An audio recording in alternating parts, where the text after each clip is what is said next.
Search bell Tamil 307 மன அமைதி தரும் நற்செய்தி வார்த்தைகள். இயேசு தம் உயிரை கையளித்து நமக்கு வாழ்வு தருகிறார். யோவான் நற்செய்தி 12ஆம் அதிகாரம் இறைவசனம் 24 இயேசு கூறுவது, கோதுமை மணி மண்ணில் விழுந்து மடியாவிட்டால் அது அப்படியே இருக்கும்.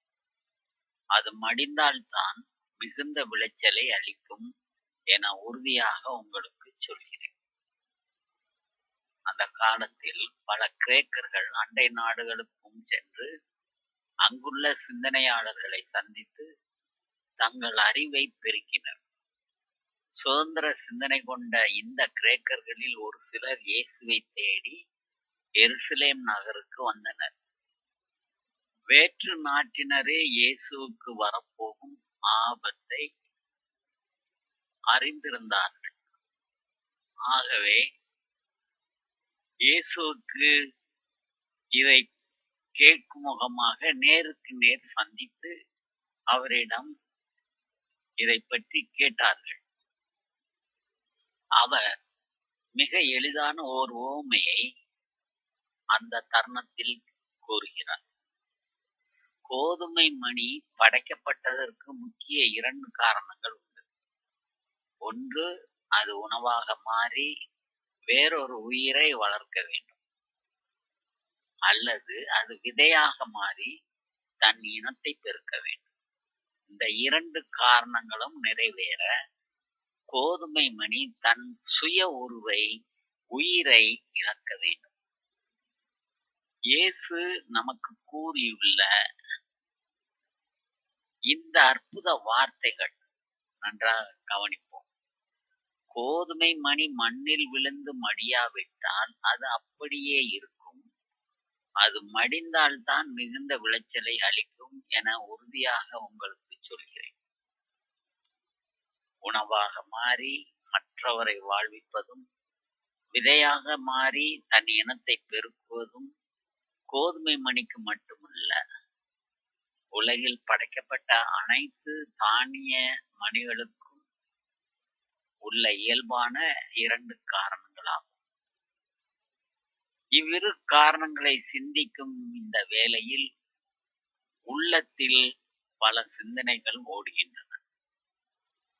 கோதுமை மணி மண்ணில் விழுந்து மடிந்தால்தான் பலனளிக்கும் என்னும் இயேசு பொருள் பொதிந்த வார்த்தைகளை இன்று சிந்தித்து பார்ப்போம்.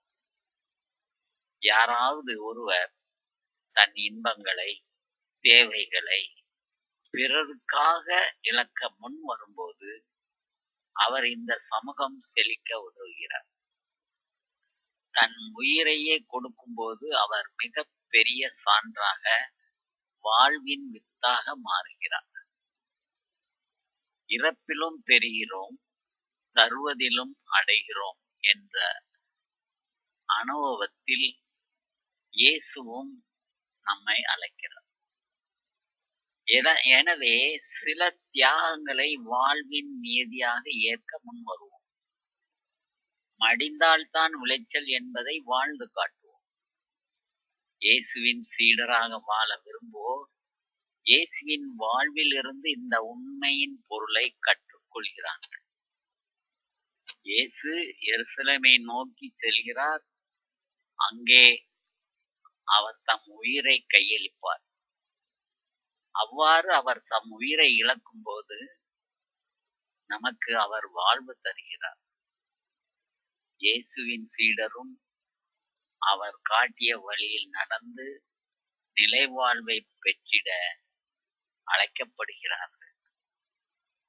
நீ கோதுமை மணியாகி மண்ணில் விழுந்தால் மட்டுமே நீயும் உயர்வாய், உன் குடும்பமும் உயரும். இந்த பகுதியை நாம் ஆழ சிந்தித்து பார்த்தால், பவுலடியார் பிலிப்பியருக்கு எழுதிய மிகச்சிறந்த திருமுகம் அதிகாரம் 1 இறைவசனங்கள் 20 முதல் 23 வாசித்து பார்த்தால் அவர் கூறுகிறார், என்ன நேர்ந்தாலும் வெட்கம் வரமாட்டேன்.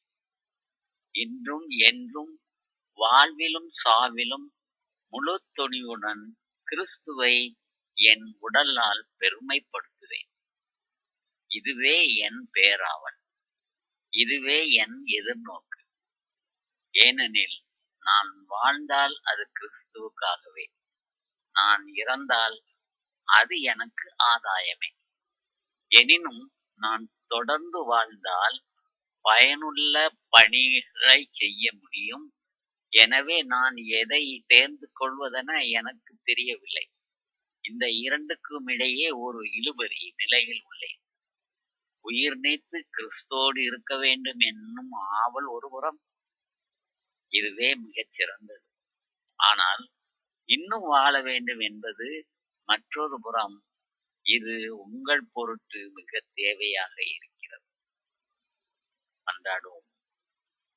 இறைவா, நிலை வாழ்வை நோக்கி நாங்கள் பயணிக்கும்போது எங்கள் லட்சியத்துக்கு அனைத்தையும் இழக்கவும் நாங்கள் முன்வர அருள் தாரும்.